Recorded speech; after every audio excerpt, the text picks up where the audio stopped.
พี่น้อยเนาะเปิดคลิปเปิดภาพมาบัดนี้ก็อยู่กับบัด2ของน้องต้นกะเพิ่นพี่แหละเนาะอ้าวมื้อนี้ก็ทางไอ้สร้างเพิ่นนัดทางไอ้สร้างเพิ่นเข้ามาเบิ่งก่อนพี่น้อยเนาะไม่ต่อของตามเนาะโอ้ยทางไอ้หลังสบายดีอ้ายสบายดีโดยเอ้าตะปูวันนี้โดยแล้วก็อันนี้นำเนาะแม่นบ่ตัวนี้ยังบ่มีเลยเนาะจุดแล้วเนาะโดยมันจะติดตั้งตัวที่ว่ามันมีอุปกรณ์ก่อนแล้วหน่อยเนาะแป๊บนึง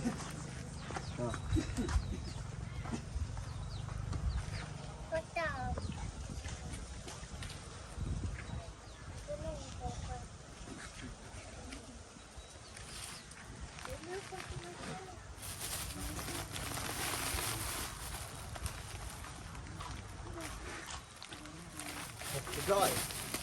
เนาะ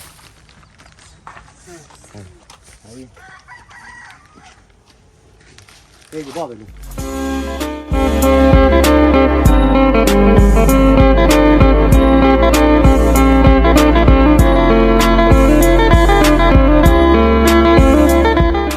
กับทายเด้อพี่น้องเด้อเนาะกับทายสบายดีใหญ่ใจดีเลยFCเบิร์ดทุกการที่เก่ามาหาประชมช่อง YouTube บ่เพิ่งเวลาที่เก่าดอกบัวบานฝั่งไทยฝั่งลาวเลยก็ทั้งฝั่งต่างประเทศก็ยินดีต้อนรับเข้าสู่ช่อง YouTube บ่เพิ่งเวลาอีกเช่นเคยที่ไหนเนาะ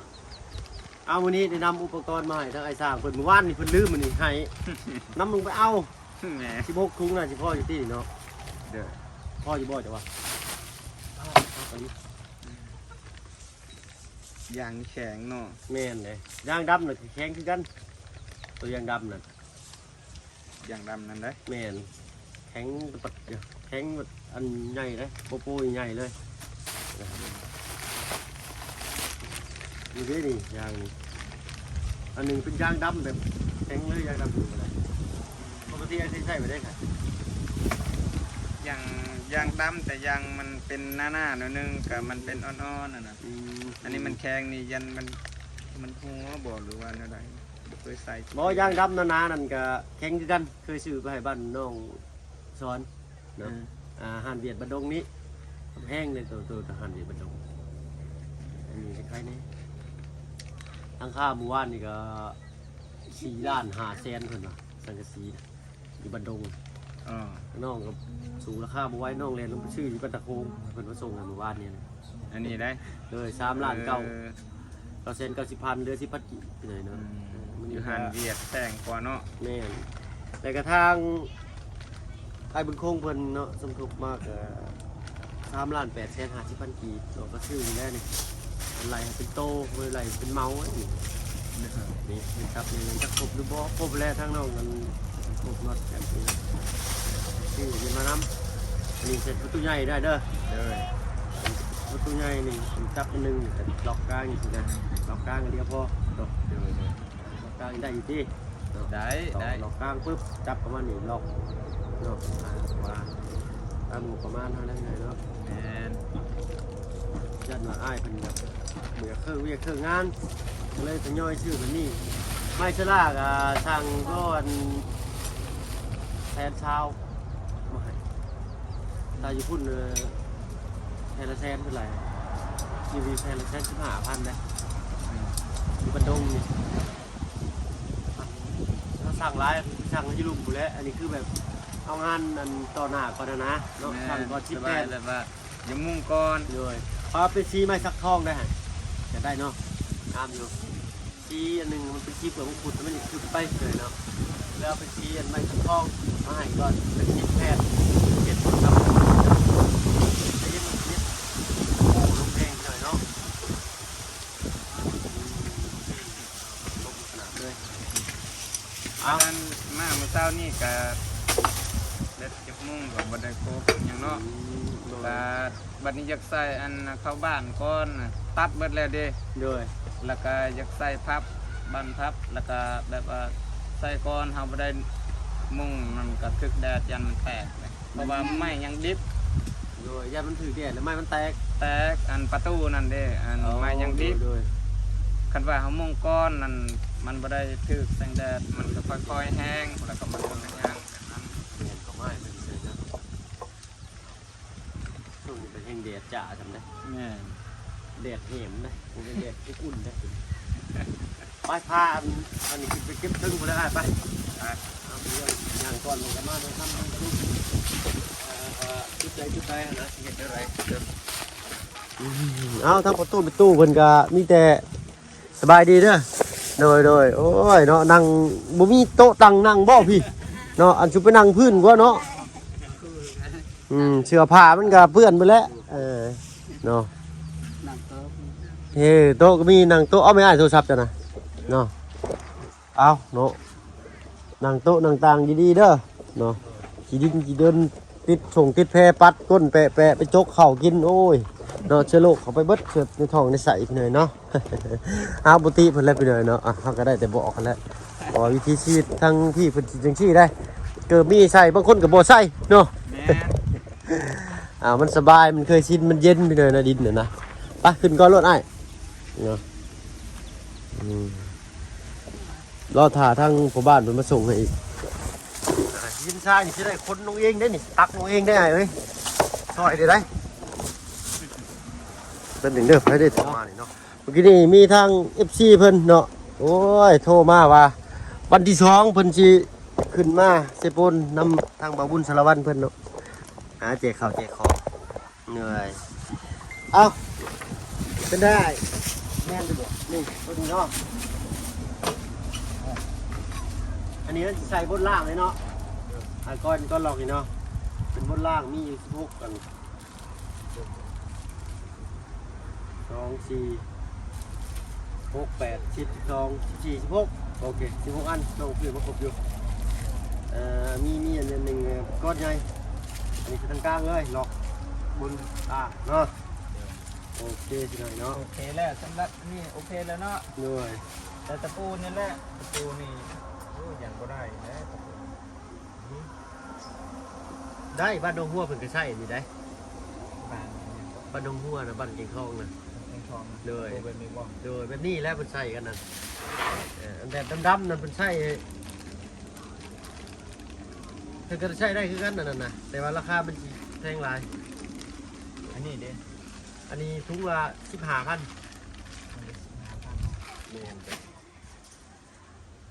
นี่บ้านน้องซ้อนก็ใส่นี่ดิแต่บ่ได้หัวดิล่ะ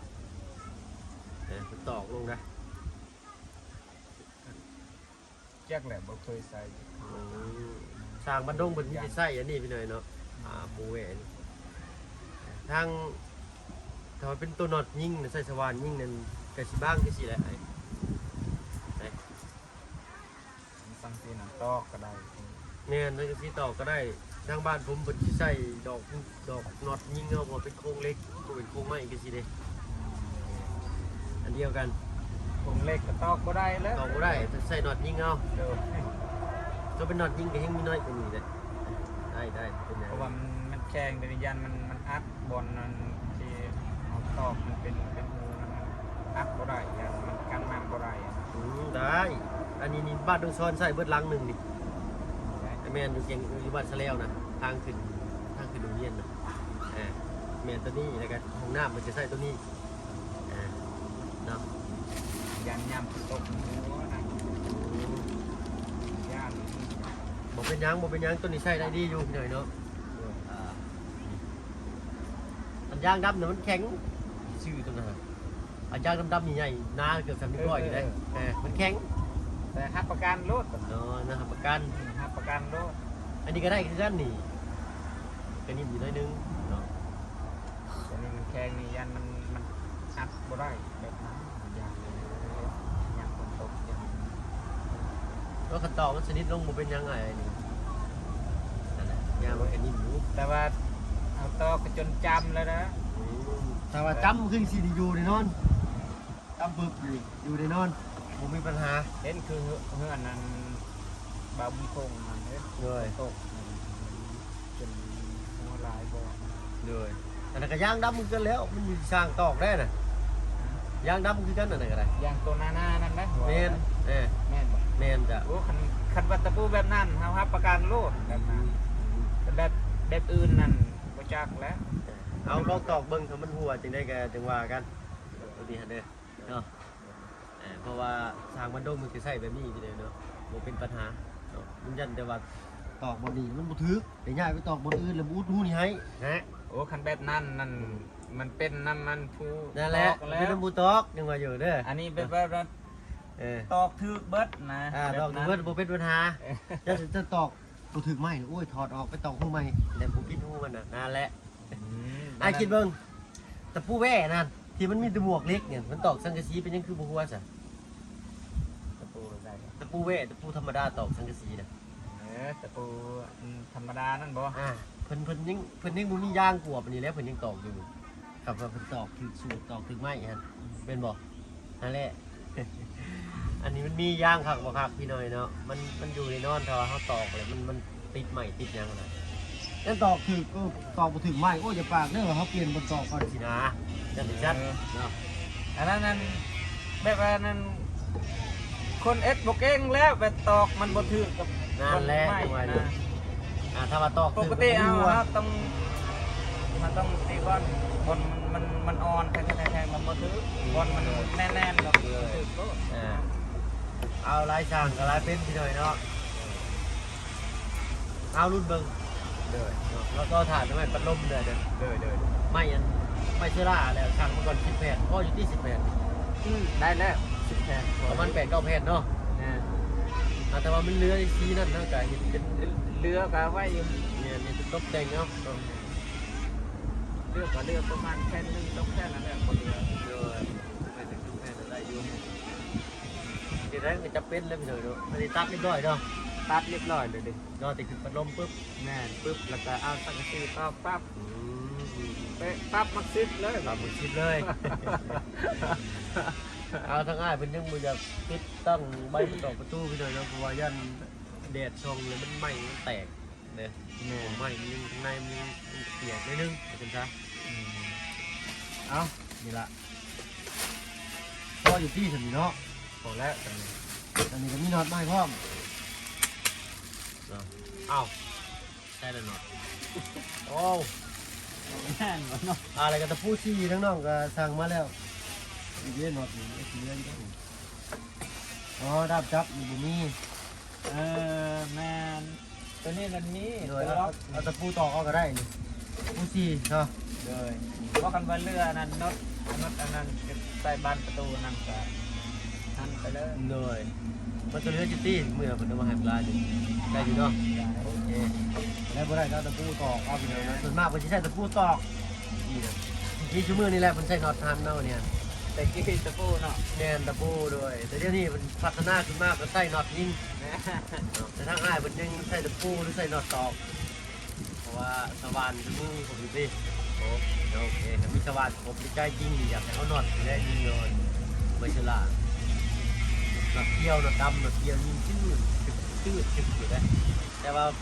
บนทันแหละน้องซื้อตะปูสีมาให้แล้วน็อตตะปูสีพอดีทำนี่ตอกไม่ฉลาดโอเคตั้งท่าผู้บ้านวัดเป็นเรียบร้อย หันวัดนั่นเนาะ เนี่ยจะ ได้แล้วได้เลย ปกติไม่ฉลาดมัน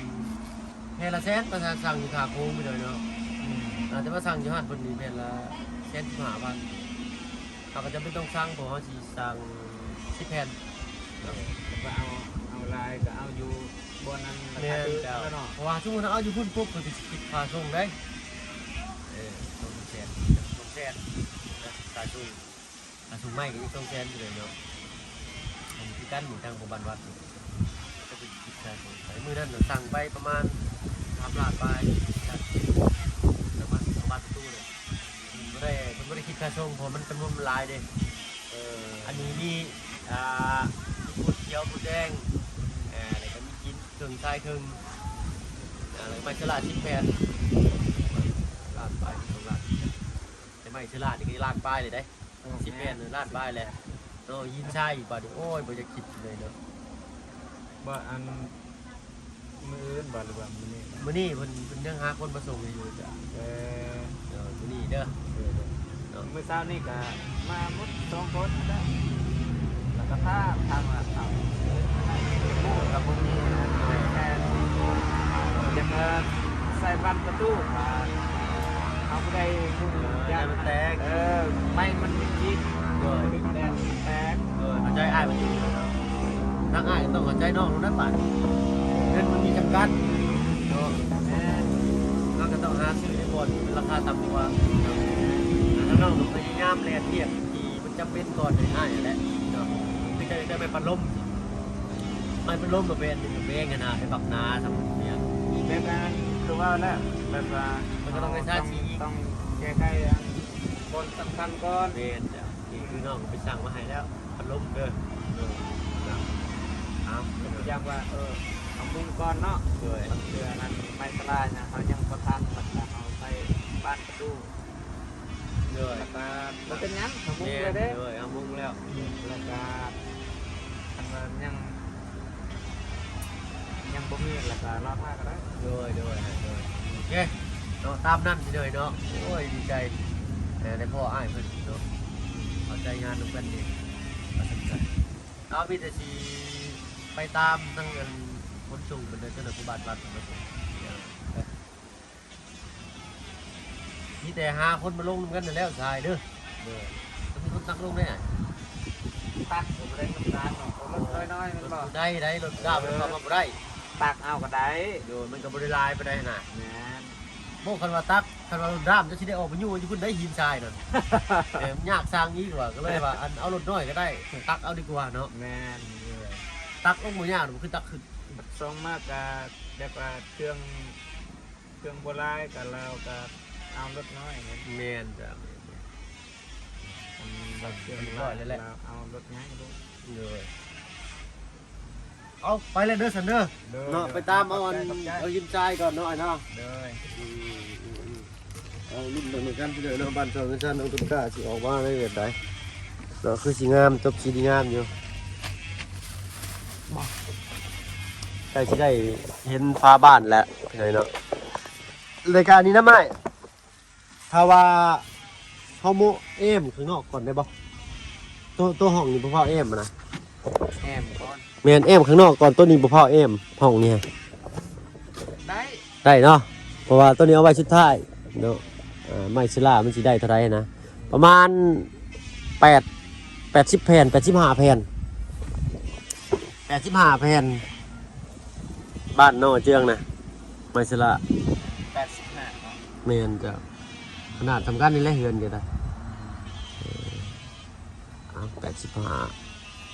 ติดดับเป็นไปละ10แผ่นเหลืออยู่75สั่งมาละ10แผ่นเด้เอาเป็นสีไม้สักทองเป็นปัดลมนะ10แผ่นแต่อันนี่สิเอาเป็นสีคอนบุรีนะสิงามอยู่เนาะ เอาพี่น้อยเนาะรุ่นเมืองกันงานแรกแห่งมานจะออกมาเป็นอะไรเนาะโอ้เป็นรังเสียงใจทำบะผงไฟลายมันเลยไปแล้วไอ้สบายดีจ้ะเดยขอบคุณอ้ายเพื่อนพี่น้อยเนาะอ้ายกสิทาอันหินมาบอกหรือว่าสีเมื่อเฮือนก่อน สิมือเพิ่นก่อน โดยต้องมีคนมาลงซอยได้นี่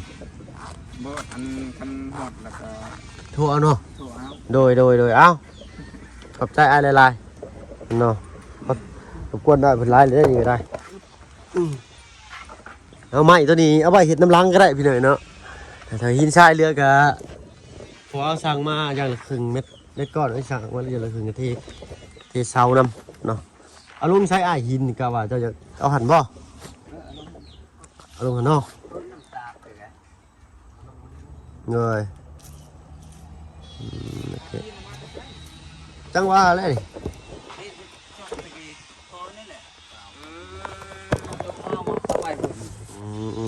โครงการเขาเอาไปตรงนี้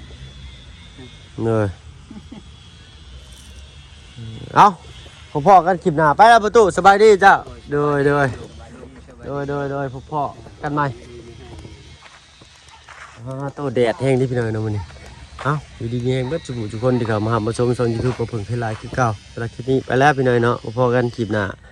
สบายดีเจ้า